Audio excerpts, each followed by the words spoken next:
Ny fampitona tetsy amin'ny Kanjamitafona Kondrano androany ny fianakaviamben'ny ministeran'ny fizahantany nitondra izay voatsarambin'ny tanana ho an'ireo traboina izay mialokaloka ao amin'ity toerana ity.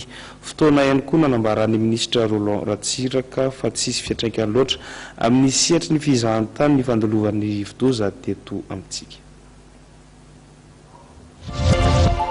Tsy misy fiantraikany loatra eo amin'ny sehatry ny fizahantany ny fandalovan'ny rivo-doza Enahoty eto amintsika raha nambarany ministra ny fizahantany Roland Ratsiraka androany nandritra ny dian'ny ministra tany Allemagne naneho fanohanana ny Madagasikara ity fanjakana ity.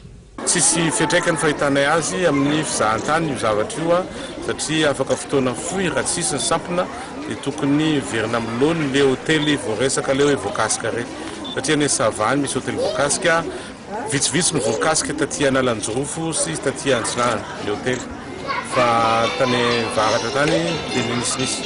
Marina fa nitondra ny voatsirambin'ny tanana zany hoe vary iray taona ho an'ireo traboina izay apetrany amin'ny Kanjamitafona Korondrano androany ny fianakaviamben'ny ministeran'ny fizahantany.